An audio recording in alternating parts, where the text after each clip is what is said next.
जब किसी आदमी को दूसरे आदमी से लाभ प्राप्त होता है तो वह कहता है फलना आदमी मेरे लिए बहुत शुभ है, और जब हमें किसी आदमी से नुकसान हो जाता है तो हम कहते हैं कि वो तो पनौती है, उसके तो दर्शन मात्र करने से हानि होती है।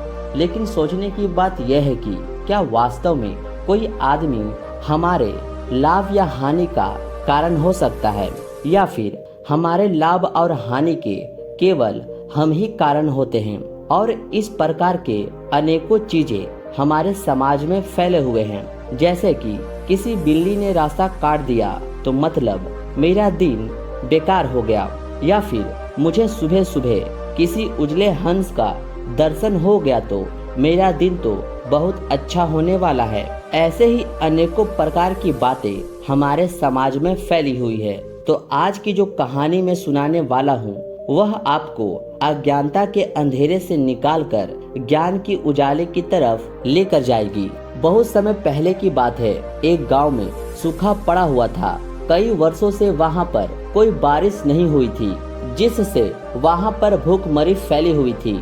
लोगों ने बारिश करवाने के लिए अनेक विधियां अपनाई, मंत्र उच्चारण, हवन वगैरह वगैरह, लेकिन फिर भी वहां पर बारिश नहीं हुई। फिर एक दिन उस गांव में एक आदमी के घर पर एक बच्ची जन्म लेती है। वह आदमी खुशी से सबको बताने के लिए अपनी बच्ची को अपने गोद में लेकर गांव के बीच में आकाश के नीचे आ जाता है, और तभी वो बच्ची रोने लगती है, और संयोग से उसी वक्त वहां पर बारिश शुरू हो जाती है। अद्भुत बात थी कि जिस गांव में इतने सालों से एक बूंद बारिश नहीं हुई थी, आज बहुत मूसलाधार बारिश हुई। इससे उस गांव के लोगों ने बच्ची को भाग्यशाली घोषित कर दिया। उन्होंने कहा कि यह बच्ची तो देवी का रूप है, इसके आते ही इतना मूसलाधार बारिश हुई। इसलिए उन्होंने उस बच्ची का नाम भाग्यवती रख दिया। अब गांव में जो भी कार्य आरंभ किया जाता वो उस लड़की के ही हाथों से संपन्न किया जाता। ऐसे ही बहुत साल बीत गए और अब वो लड़की 20 साल की हो चुकी थी। लेकिन 20 साल की होने के बाद उस गांव में एक और घटना घटी। एक बार फिर से उस गांव में सूखा पड़ गया।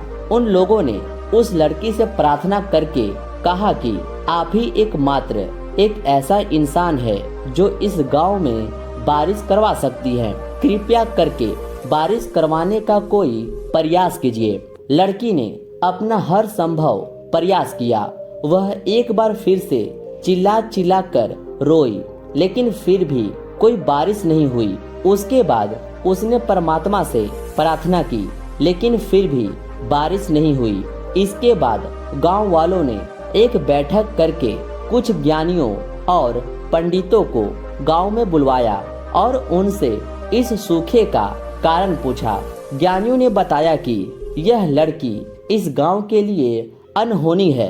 यह केवल 20 साल तक के लिए ही भाग्यवती थी, लेकिन अब ये लड़की इस गांव के लिए एक अभिशाप हो चुकी है।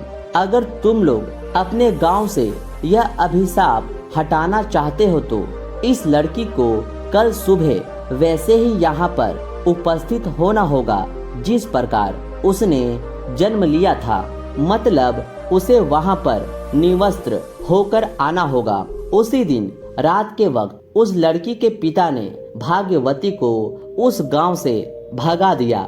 लड़की अपने गांव को छोड़कर भागी चली जा रही थी। वह थक कर चूर हो चुकी थी। वो रोती जा रही थी क्योंकि उसने इस गांव में 20 साल बिताए थे और मात्र एक रात में उसने अपने 20 साल पीछे छोड़कर वहां से भागना पड़ा। दौड़ते दौड़ते वह लड़की एक गुरु के आश्रम में पहुंच गई। गुरु ने उस लड़की की हालत देखी और उसे अपने आश्रम में ही रख लिया। अब वो लड़की एक सन्यासी बन चुकी थी। वो वहीं पर आश्रम में रहकर आश्रम के कामों में हाथ बटाती और वहीं पर ध्यान साधना करती। एक दिन उस लड़की ने अपने गुरु से पूछा कि गुरुजी, एक बात बताइए, इस दुनिया में कोई वस्तु या फिर कोई आदमी अनहोनी हो सकता है और उसी प्रकार क्या कोई वस्तु या आदमी भाग्यशाली हो सकता है? गुरु ने मुस्कुराकर कहा कि इस दुनिया में एक ही अनहोनी होती है और दूसरी कोई अनहोनी नहीं होती। फिर गुरु ने उस लड़की से पूछा कि इससे पहले तुम मुझे ये बताओ कि इस दुनिया में सबसे कीमती चीज क्या है? लड़की ने कहा, हीरे सबसे कीमती होते हैं गुरुजी। गुरुजी ने कहा, नहीं, हीरे सबसे कीमती नहीं होते। फिर लड़की ने कुछ सोचकर कहा, फिर तो कोई साम्राज्य ही सबसे कीमती होता होगा, क्योंकि वहाँ तो हीरो की कोई कमी नहीं रहती। इस पर गुरुजी ने कहा कि नहीं, ये भी सबसे कीमती नहीं है। सबसे कीमती इंसानी शरीर होता है और इंसानी शरीर में सबसे ज्यादा कीमती इंसानी मस्तिष्क यानी कि दिमाग होता है, क्योंकि इस शरीर से और इस दिमाग से आप जो चाहे वो पा सकते हैं। इस दिमाग से तुम हीरे भी कमा सकती हो, तुम साम्राज्य भी खड़ा कर सकती हो। ये सुनकर वह लड़की कहती है कि गुरुजी, दुनिया में अधिकतर लोगों के दिमाग में लालच, घृणा, जलन इत्यादि पनपते रहते हैं। फिर ऐसे शरीर या ऐसे दिमाग का क्या लाभ? तब गुरु कहते हैं कि यही तो अनहोनी है, यही तो एकमात्र अनहोनी है कि हम अपने दिमाग और मन से चाहे तो स्वर्ग पा सकते हैं, लेकिन हम जाते नर की तरफ ही है और यही एकमात्र अनहोनी है। इसके अलावा दूसरी कोई अनहोनी नहीं है। कुछ वर्षों तक गुरु के शरणों में रहने के बाद उस लड़की को आत्मज्ञान प्राप्त हो गया और उसके बाद वो वापस अपने गांव की तरफ लौट जाती है। गांव में पहुंचकर वह देखती है कि गांव में बहुत भयंकर बीमारी फैली हुई है। बूढ़े तो बूढ़े, बच्चे और औरतें तक मर रहे हैं। वो लड़की उस बीमारी का इलाज जानती थी।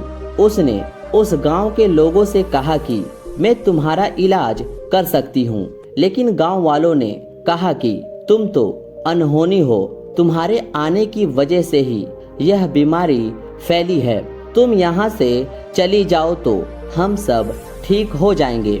लेकिन उस लड़की ने वहाँ से जाने से पहले पिता का इलाज कर दिया और उसके पिता ठीक हो गए। यह देख गांव वालों की आंखें खुल गई। उन्हें लगा कि जिसको हम अनहोनी मानकर बैठे थे वही हमारा इलाज करके हमें बचा सकती है। और तब उन्हें एहसास हुआ कि कोई वस्तु या आदमी अनहोनी का कारण नहीं होता है। दोस्तों, उन गांव वालों की तरह हम भी अपने अपने मन में किसी आदमी या किसी वस्तु के प्रति अपनी धारणा बना लेते हैं। वो धारणा समाज में फैले अंधकार और अंधविश्वास के वजह से पनपती है। लेकिन आप अपने आप से यह सवाल करेंगे कि क्या कभी आपने किसी अनहोनी के कारण अपने आप को दोष दिया है, अपने आप को जिम्मेदार ठहराया है? क्योंकि आपके निर्णय के वजह से ही कोई काम सही या गलत होता है।